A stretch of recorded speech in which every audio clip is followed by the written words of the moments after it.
Brasil merupakan salah satu kekuatan ekonomi di Amerika Latin.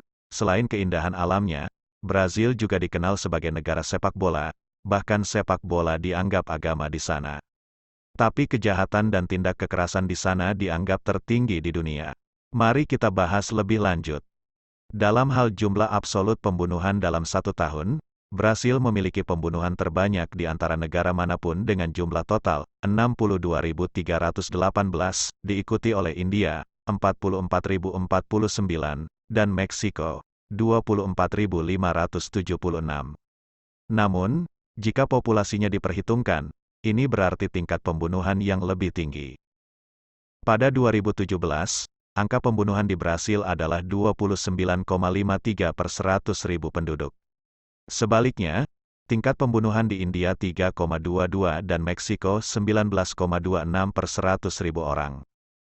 Pada 2018, Brasil memiliki tingkat pembunuhan 24,7 per 100.000 orang. Pada 2017, Brasil memiliki tingkat pembunuhan 29,2 per 100.000 penduduk. Terdapat total 56.101 pembunuhan di Brasil pada tahun 2017. Studi lain menyebutkan tingkat pembunuhan tahun 2017 sebesar 32,4 per 100.000, dengan 64.357 pembunuhan. Pada tahun 2016, Brasil memiliki rekor 61.819 pembunuhan atau rata-rata 168 pembunuhan per hari, memberikan tingkat pembunuhan tahunan sebesar 29,9 per 100.000 penduduk.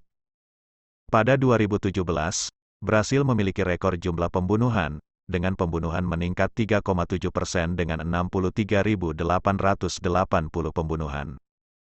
Pembunuhan meningkat selama akhir 2000-an. Yang melawan tren ini adalah dua kota terbesar. Pada tahun 2008 Rio de Janeiro mencatat tingkat pembunuhan terendah dalam 18 tahun, sementara Sao Paulo sekarang mendekati 10 pembunuhan per 100.000 angka, turun dari 35,7 pada tahun 1999. Contoh penting adalah kota Madya Diadema, di mana tingkat kejahatan turun drastis.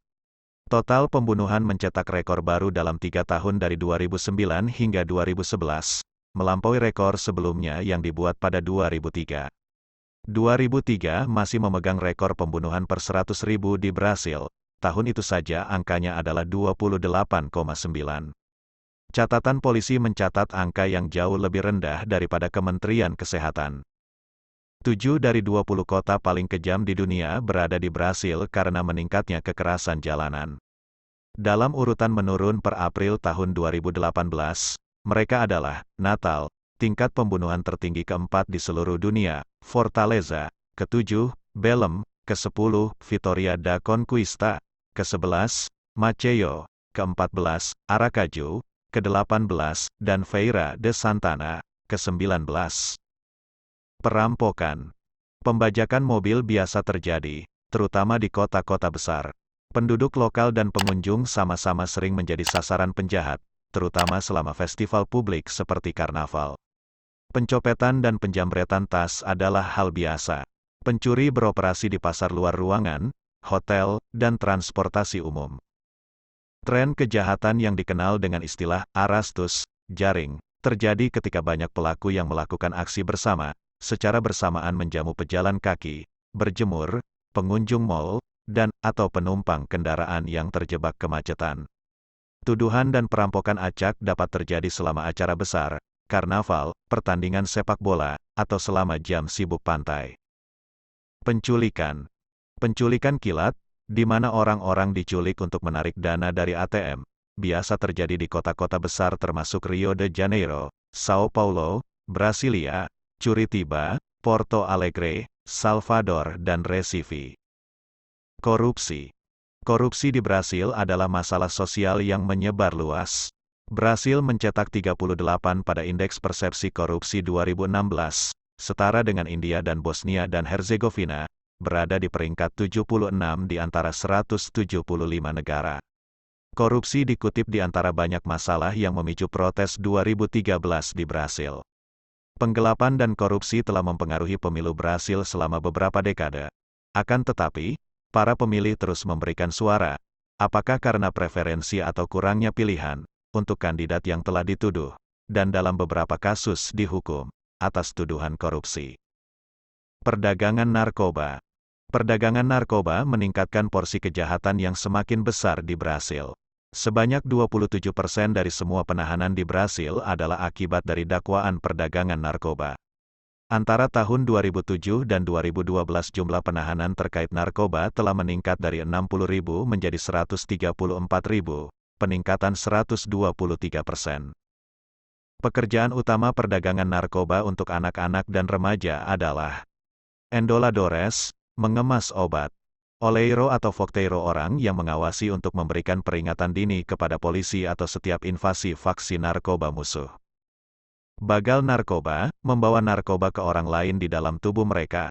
Ini adalah anggota geng yang tidak mau, dan tidak bertahan lama. Uap, penjual obat. Gerente da Boca, pengawas penjualan obat. Soldado, tentara, bersenjata dan dipekerjakan untuk menjaga perlindungan. Fiel, penjaga keamanan bersenjata pribadi untuk Gerente Geral. Avius, secara harfiah diterjemahkan menjadi pesawat kecil. Mereka adalah anak-anak yang menyampaikan pesan dan obat kepada pelanggan. Mereka tidak dijelaskan dalam organisasi hierarki, tetapi mereka adalah posisi yang sangat rendah, tingkat awal. Selain itu, posisi ini memiliki penangkapan terbanyak. Dari 325 remaja yang dipenjara, 44% laki-laki dan 53% perempuan melaporkan beberapa keterlibatan dalam perdagangan narkoba. Menjual dan membawa narkoba adalah aktivitas paling umum antara anak laki-laki dan perempuan. Narkoba yang paling umum adalah marijuana, diikuti kokain dan crack. Dari penelitian, 74% telah menggunakan marijuana, 36% telah menghirup kokain, dan 21% telah menggunakan crack. Pemuda memegang posisi rendah dalam hierarki dan terlibat dalam volume aktivitas yang relatif rendah untuk periode waktu yang singkat. Polisi menangkap pemain lini depan industri obat-obatan daripada Donos. 51% remaja yang terlibat dalam perdagangan melaporkan bahwa sangat mudah mendapatkan senjata, sementara 58% yang terlibat dalam perdagangan manusia melaporkan bahwa sangat mudah untuk mendapatkan kokain. Hukuman. Hukuman bagi pemuda bertujuan untuk menarik pemuda dari peredaran, karena banyak kejahatan budaya jalanan berasal dari anak-anak dan remaja. Hukuman utama adalah interniran di pusat-pusat pendidikan, masa tinggal tidak lebih dari 3 tahun. Mereka tidak dihukum berdasarkan hukum pidana, tetapi berdasarkan statuta anak dan remaja Brasil. Untuk orang dewasa, administrasi Rousseff telah membuat perubahan pada tahun 2006, di mana konsumen dan pemasok obat dibedakan. Konsumsi narkoba telah hampir didekriminalisasi, sementara aktivitas lain yang berkaitan dengan penjualan narkoba tetap ilegal. Sayangnya, efek dari Undang-Undang Obat tahun 2006 masih diperdebatkan, karena secara hukum perbedaan antara konsumen dan pemasok obat masih belum jelas.